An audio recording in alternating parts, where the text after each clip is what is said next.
Halo and welcome back teman-teman netizen atau warganet yang saya hormati semuanya. Di konten terbaru hari ini saya ingin memberikan analisa dari dua pertandingan English Premier League. Yang pertama antara Manchester United versus Bournemouth yang di luar dugaan saya berakhir untuk kemenangan Bournemouth dengan skor telak 0-3. Gila gak tuh, Manchester United kalah lagi di kandang sendiri, tapi kali ini dengan skor telak 0-3. Dan pertandingan kedua tentu saja antara Tottenham Hotspur versus Liverpool yang berakhir untuk kemenangan Liverpool di luar dugaan saya juga dengan skor 3-6. Memang saya feeling Liverpool akan menang, tapi saya tidak menyangka bahwa Liverpool akan bisa mencetak 6 gol ke gawang Tottenham Hotspur, itu pun di kandangnya Tottenham Hotspur, tapi juga kemasukan 3 gol. Jadi total ada 9 gol yang tercipta di pertandingan tersebut. Artinya teman-teman, dengan kemenangan ini Liverpool untuk sementara berada di posisi puncak klasmen English Premier League dengan selisih 4 poin dari Chelsea, karena Chelsea bermain imbang ya lawan Everton, dan Liverpool masih punya satu pertandingan di tangan. Pertandingan mereka Merseyside Derby ya lawan Everton yang memang ditunda karena cuaca buruk pada saat itu.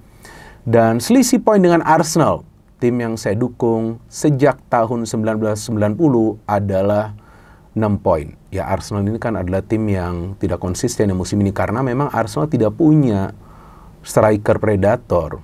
Itu kan bedanya dengan Chelsea yang punya Nicholas Jackson atau juga ada Nkunku, sedangkan Liverpool dengan Salah, Jota, Diaz dan juga Nunes. Arsenal justru sekarang tampaknya akan mengandalkan Gabriel Jesus yang kita tahu lah sebetulnya bukanlah pemain yang bisa perform secara konsisten, tapi it's okay. Tinggal menunggu waktu saja sebetulnya Arteta ini dipecat, apalagi jika musim ini Arsenal mengakhiri musim tanpa gelar, alias 0 gelar. Artinya ya Arteta lebih baik keluar saja ya dari Arsenal, karena saya jujur tidak melihat bahwa dia bisa melakukan sebuah perubahan yang bisa membuat Arsenal paling tidak ya menjadi juara dari English Premier League, dan dia punya kesempatan itu dalam 2 musim sebelumnya, dan musim ini akan semakin sulit karena Liverpool lagi on fire. Chelsea di luar dugaan sebetulnya performanya konsisten. Jika saya tidak salah Chelsea baru kalah 2 kali kan lawan Manchester City dan juga Liverpool, dan MU kita tahu performanya lagi menurun drastis.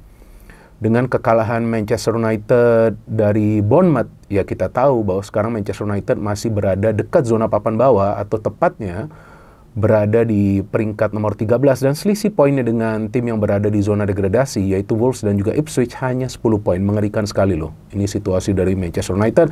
Dan Tottenham Hotspur sementara ini dengan kekalahan dari Liverpool berada di peringkat nomor 11, tapi yang menariknya Tottenham Hotspur adalah tim paling produktif jika saya tidak salah dengan total mencetak 39 gol dari 17 pertandingan, tetapi pertahanan mereka memang tidak sekuat seperti kemampuan dari para pemain mereka dalam urusan mencetak gol. Oke, pertama-tama saya ingin membahas pertandingan antara MU versus Bournemouth yang saya kira kemungkinan besar MU akan meraih kemenangan.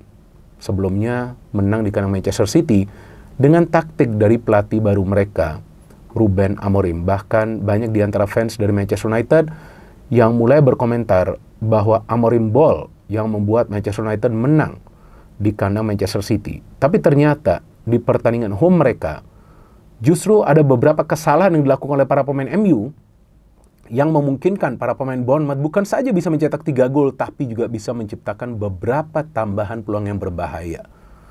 Jadi memang terlihat jelas dengan dilatih oleh Ruben Amorim, Manchester United menjadi tim yang produktif. Lebih banyak bisa mencetak gol, selalu menyerang di setiap pertandingan, tetapi masalah utama mereka seperti yang pernah saya jelaskan sebelumnya berada di defense. Bukan saja proteksi yang minim dari pemain-pemain yang bermain di depan defense, yang bermain sebagai double pivot, tapi juga dari defense-nya sendiri. Nggak ada tuh yang namanya organisasi permainan yang rapi. Maka itu sejak dilatih oleh Ruben Amorim yang dia tampaknya meminta para pemain MU lebih berani bermain terbuka, MU baru mencatat 1 kali clean sheet yang menang atas Everton dengan skor 4-0, sisanya mereka selalu kemasukan gol. Kalau nggak salah tuh di Carabao Cup juga ya, Piala Liga Inggris kan, MU kalah, bisa mencetak 3 gol, tapi kemasukan juga 4 gol. Nah, artinya nih masalah utama di defense. Tapi hebatnya Amorim kan dia coba untuk melakukan sebuah perubahan. Dan seperti yang berkali-kali saya jelaskan sebelumnya, ya fans dari Manchester United jangan expect atau jangan menaruh ekspektasi tinggi bahwa MU akan bersaing di papan atas musim ini. Kemungkinan besar tidak, karena memang ya Amorim ini masuk ke Manchester United untuk bisa menerapkan sistem yang baru dan juga melihat kekurangan dari tim ini agar musim depan tim ini nanti bisa bermain secara konsisten. Jadi bukan berarti Amorim melakukan eksperimen, enggak, tapi dia memang harus mencoba hampir semua pemain yang berada di skuad Manchester United. Bahkan sekarang dia loh yang mendapatkan peran lebih besar daripada Rashford, apalagi Garnacho. Ya karena memang performa dari Diallo tampaknya cocok dengan sistem dari Ruben Amorim. Tapi pada saat dia dimainkan di depan, bukan di wingback, gak jalan juga kan perannya. Jadi memang ada beberapa perubahan yang coba dilakukan oleh Amorim seiring berjalannya waktu. Nah artinya musim ini tampaknya akan menjadi musim trial and error bagi para pemain Manchester United. Dan saya yakin musim depan akan banyak pemain dari Manchester United yang akan tersingkir. Dan jangan kaget jika Onana juga adalah salah satu pemain yang akan tersingkir. Karena jujur saya tidak melihat penjaga gawang ini bisa perform secara konsisten. Di satu pertandingan performanya bagus, di pertandingan kedua terlalu mudah kemasukan gol. Walaupun ya, seperti yang tadi saya katakan, adalah kontribusi juga dari para pemain MU yang bermain di defense yang memang tidak berjalan lah koordinasi mereka. Tapi sebetulnya di pertandingan ini, MU bermain bagus. Bahkan MU bisa menciptakan total 6 peluang emas loh. 6 peluang emas ini berarti big chance, seharusnya bisa dikonversikan. Tapi sayangnya selain juga finishing mereka tidak begitu baik, saya melihat beberapa kali para pemain MU itu memilih untuk mengambil keputusan lebih cepat daripada seharusnya mereka agak bersabar gitu. Jadi sebetulnya semangat dari para pemain MU ini bagus, tapi decision making mereka ini kadang-kadang terlalu cepat. Apalagi pada saat mereka coba untuk mencetak gol. Namun pada bahwasannya possession mereka bermain dengan progressive passing dan mereka attacking mode. Ini bukan MU yang sebelumnya bersama Erik ten Hag yang lebih banyak menunggu main transisi, tapi mereka berani bermain terbuka. Resikonya lini pertahanan dengan lini tengah itu ada jarak yang terlihat. Karena para pemain yang bermain di tengah pun fokusnya untuk bisa mengalirkan bola ke depan.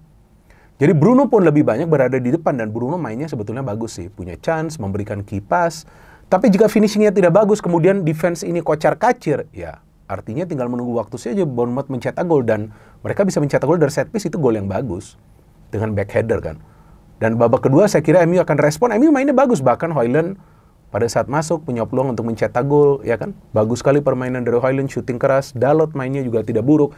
Tapi Bournemouth ini kemudian bisa mencetak gol pada saat Mazraoui out of position, ada tackling yang dia lakukan, pelanggaran, penalti, gol.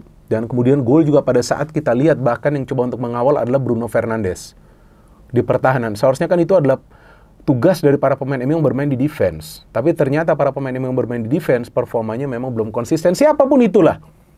Tapi saya nggak tahu kalau Evans nih sejauh ini cukup oke ya performanya. Tapi ya ini yang sekarang menjadi persoalan bagi Ruben Amorim. Pada saat memang dia tidak punya pemain-pemain yang dia perlukan untuk menjalankan sistemnya terutama di back. Dan ini taktik Amorim tidak sama seperti yang dia terapkan di Lisbon. Kalau di Lisbon bermain lebih compact, tapi di MU berani bermain terbuka. Nah ini resikonya sekarang. Jadi ya di next match kemungkinan nih Ruben Amorim kalau feeling saya nih akan bermain lebih compact.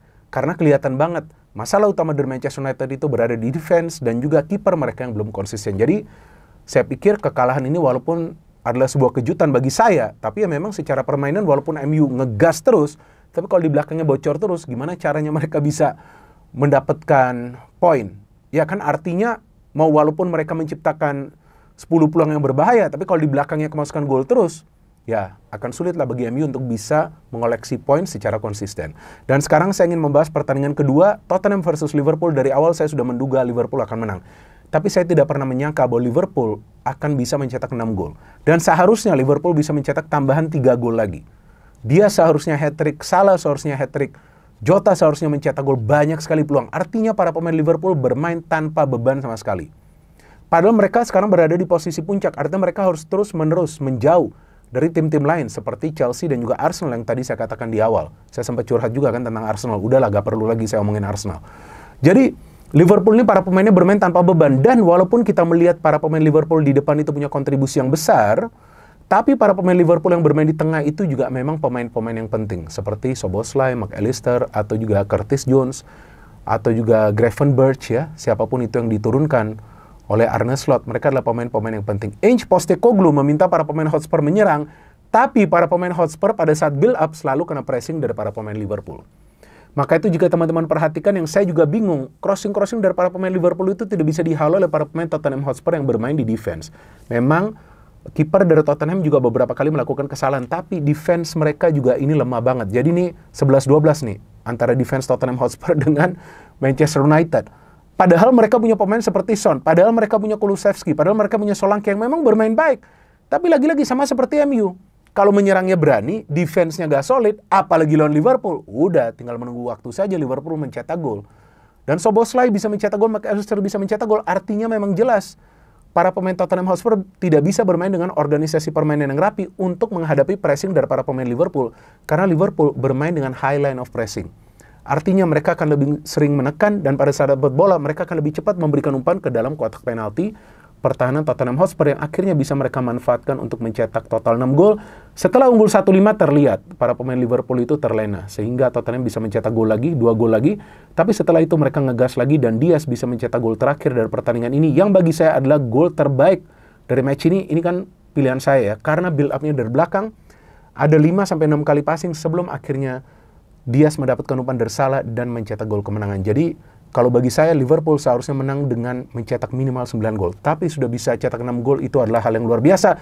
Dan Liverpool sejauh ini adalah tim yang paling konsisten di English Premier League. Dan yang menarik, di papan atas jika teman-teman melihat ada Nottingham Forest dan juga Bournemouth. Artinya, persaingan untuk menjadi juara dan tentunya untuk mengakhiri musim ini dengan berada di top 4 zone akan lebih ketat lagi di English Premier League.